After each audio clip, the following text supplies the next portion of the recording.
So unit number 6 information security and cyber law में unit number 6 the name of the chapter is introduction to cyber laws and IT acts and today's topic is major provisions under IT Act 2000 right। तो ये आज हम शुरू कर रहे हैं। तो एग्जामिनेशन के पॉइंट ऑफ व्यू से ही मैं चलूंगा। दो चीजें मैं इसके अंदर आपको कराऊंगा, IT एक्ट 2000 क्या होता है और साथ में इसके ऑब्जेक्टिव क्या हैं और इसकी मेन फीचर्स क्या हैं, क्योंकि सारी चीज़ें कवर नहीं की जा सकती IT एक्ट 2000 की, क्योंकि ये फिर एडवोकेट से हमें किसी से सलाह लेनी पड़ेगी कि क्या क्या चीज़ें इसमें होती हैं। ठीक है, सारी चीज़ें हम 1 घंटे में कवर नहीं कर पाएंगे, क्योंकि ये एक एक्ट है तो इसके अंदर बहुत सारे सेक्शंस हैं, बहुत सारे चैप्टर्स हैं, बहुत सारे 3 या 4 शेड्यूल्स भी हैं। ठीक है, इसमें अमेंडमेंट भी हुई है।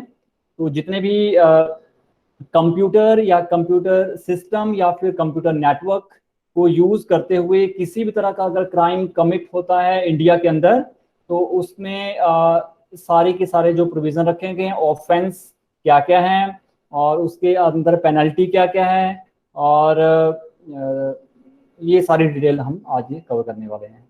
आई विल ट्राई कि मैक्सिमम चीज़ें IT एक्ट 2000 की कवर हो, बट एज यू नो ये बहुत बड़ा एक्ट है तो सारी चीज़ें कवर तो नहीं हो पाएंगी, but still examination point of view से या फिर जैसे एक समरी पॉइंट ऑफ व्यू से ये चीज़ें कवर की जा सकती हैं।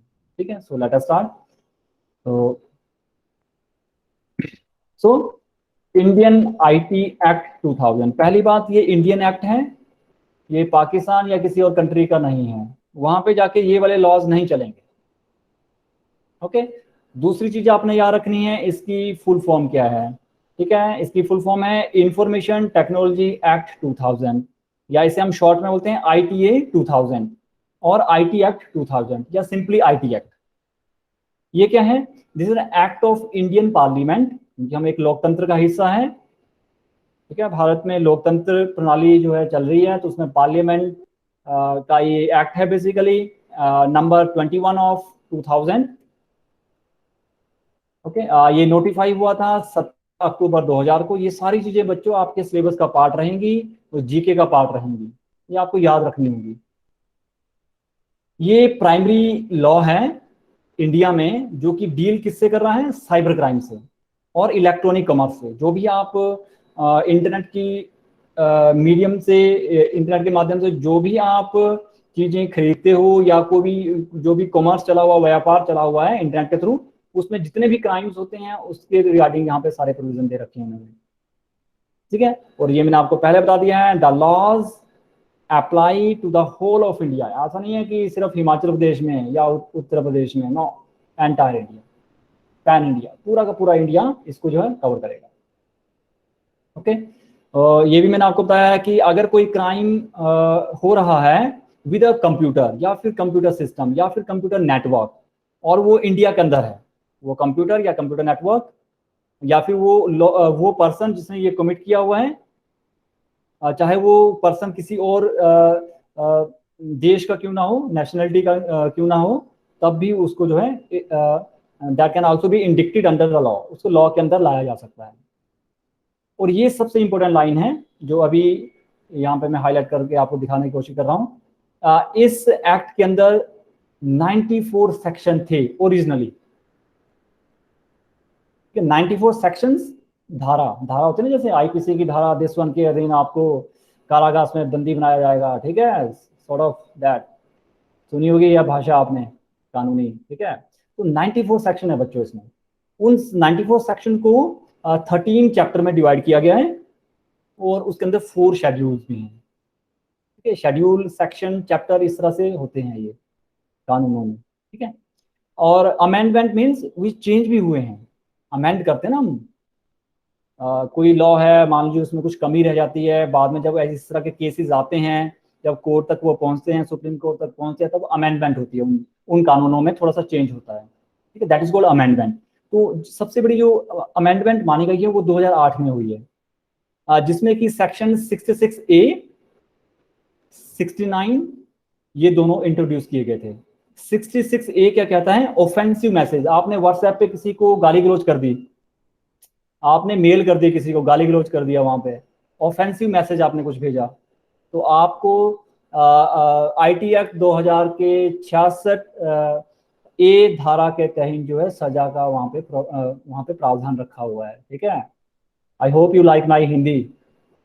ओके, सो सेक्शन 66 क्या बोलता है, इंटरसेप्शन, पावर ऑफ इंटरसेप्शन। जैसे कहते हैं कि भाई आपने वहां को मैसेज भेजा था, लेकिन वो क्राइम वालों ने उसको रीड कर लिया, इंटरसेप्ट कर दिया। वो पहले उनके पास पावर नहीं थी, 2008 में ही आई।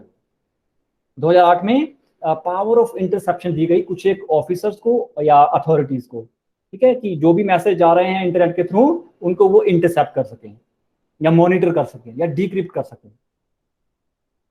ठीक है, तो ये सेक्शन नंबर 69 है जिसके अधीन ये पावर उनको मिली हुई है।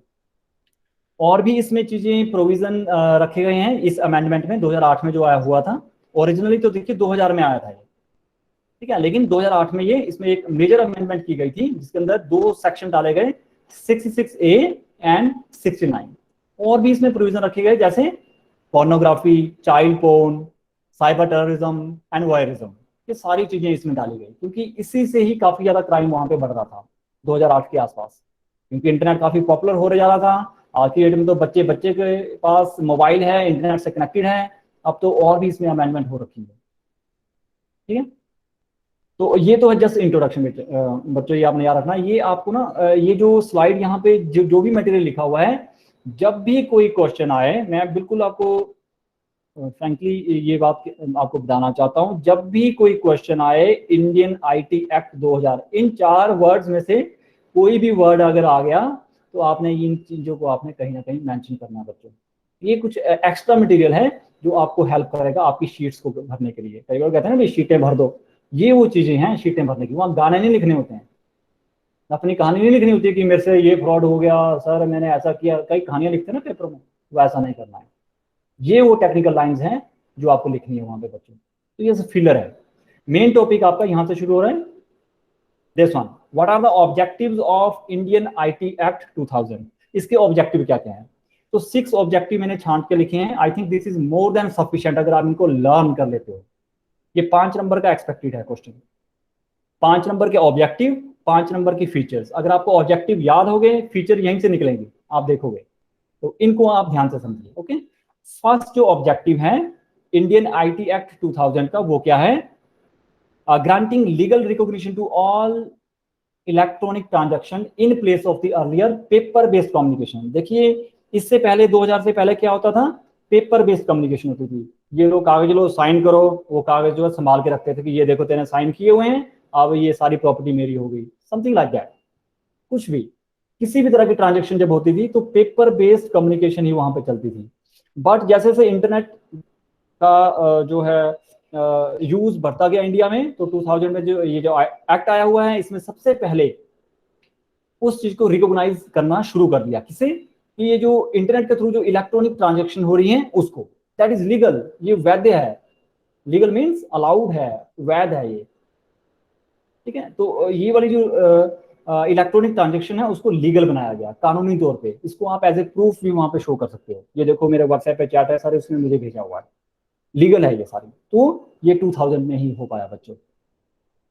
Second is providing legal recognition to digital signature. ये हमने लास्ट टाइम किया हुआ था, क्योंकि सिग्नेचर एक ऐसी चीज रहती है, जब भी हम कोई कॉमर्स करते हैं, बिजनेस पे आप करने होते हैं, ठीक है, हम भी साइन करते हैं जब भी आपके मार्क्स बनाते हैं या पेपर चेक करते हैं, राइट। तो क्योंकि मैनुअली अब पॉसिबल नहीं है इंटरनेट पे, तो डिजिटल सिग्नेचर को लीगल वहां पे रिकॉग्नाइज किया गया। Digital signature are allowed, they are legal, वो इलीगल नहीं है, दे आर लीगल। यानी कि अगर किसी ने डिजिटल सिग्नेचर करके किसी को डॉक्यूमेंट भेजा हुआ तो वो डिनाई नहीं कर सकता, मुखर नहीं सकता। क्यों? तेने भेजा हुआ भैया, ये देख ले तेरा डिजिटल सिग्नेचर की वहां पे स्टैंप लगी हुई है। Okay, third is facilitating the electronic filling of documents with different government departments and also agencies। आज की डेट में आप देखते हैं जब भी आप जॉब के लिए अप्लाई करते हो तो इंटरनेट के थ्रू आप अप्लाई करते हैं, तो गवर्नमेंट के पास भी ये प्रोविजन रखा गया कि अगर किसी ने कोई फॉर्म भरना है, कोई डॉक्यूमेंट भरना है ऑनलाइन, तो उसको भी फैसिलिटेट किया गया, चाहे गवर्नमेंट डिपार्टमेंट या फिर कोई और एजेंसी। जैसे प्राइवेट सेक्टर वाले ऑनलाइन बोलते हैं कि अपना डाटा यहाँ पे भरो, हम आपको जॉब देंगे, व्हाटएवर, तो उस चीज को भी फैसिलिटेट किया गया इसमें। Fourth is facilitating the electronic storage of data. Hard disk में आपने अपना सारा बैकअप ले लिया और वो भी अलाउड हुआ, उस चीज को फैसिलिटेट किया गया यहाँ पे, उसका भी प्रोविजन रखा गया कि हाँ ठीक है, ये पेन ड्राइव में दिखा रहा है फाइल, दैट मीन्स हाँ ये है ये डाटा, ठीक है, तो उसको फैसिलिटेट किया गया। Fifth is facilitating the electronic storage of data, okay, sorry, this one, facilitating the electronic transfer of funds between banks and financial institutions। ठीक है, बैंक और किसी और फाइनेंशियल इंस्टीट्यूशन के बीच में जो भी फाइनेंशियल ट्रांजैक्शन हो रही है फंड की, तो उसको फैसिलिटेट किया गया। आज की डेट में आप देख रहे हैं, आप गूगल पे से पैसे दे रहे हैं, पेटीएम से दे रहे हैं, अमेजोन से दे रहे हैं, भीम से दे रहे हैं, सो मैनी वहाँ पे हमारे पास जो है ऑप्शंस हैं, तो वो भी यहाँ पे प्रोविजन रखा गया बच्चों, फैसिलिटेट किया। एंड लास्ट आपको याद रखना है, granting legal recognition to bank accounts in an electronic form.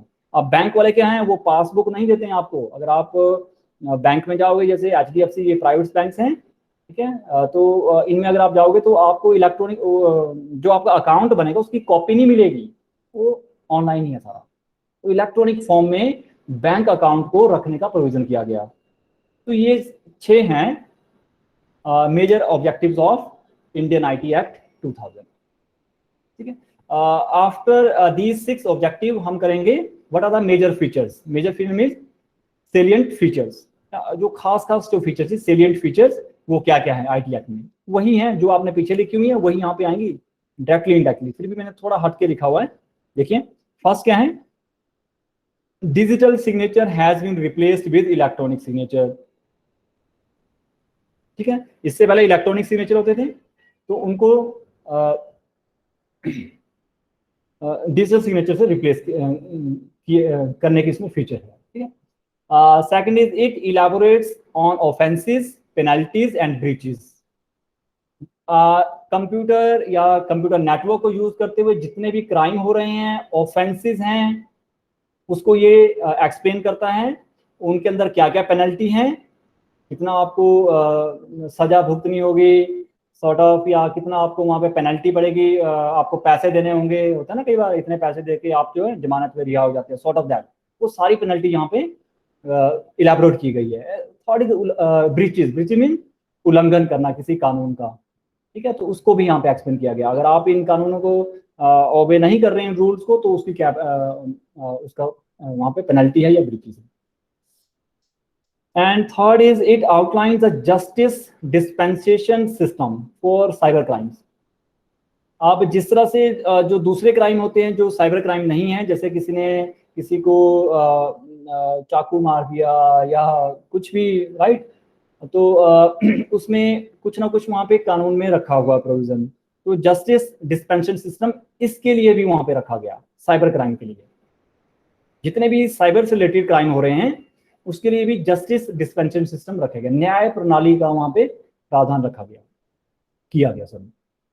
Fourth is it provides for the constitution of the cyber regulations advisory committee.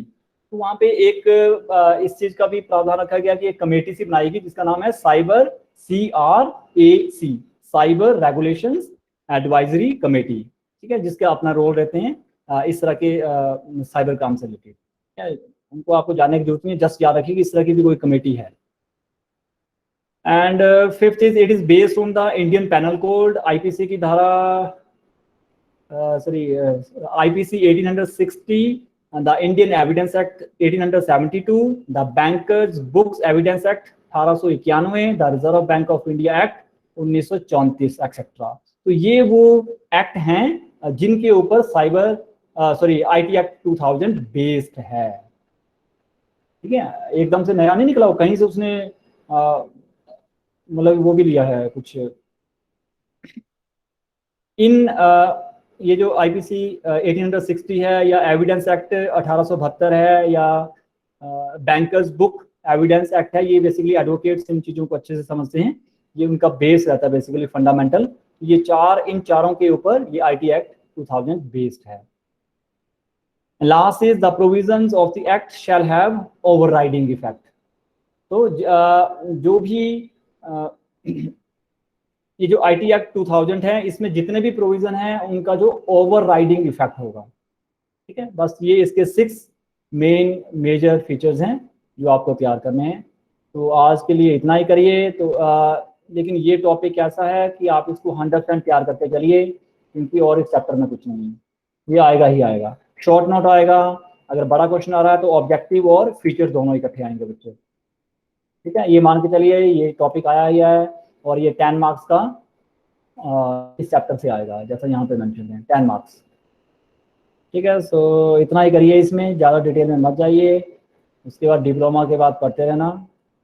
ठीक है, जस्ट इतना करिए। और next time we will cover IPR, this is very interesting, and patent law and cyber sorry copyright law, ये हम next time करेंगे। 2 lectures में अब आपका सिलेबस कंप्लीट हो जाएगा। So let me stop here, let me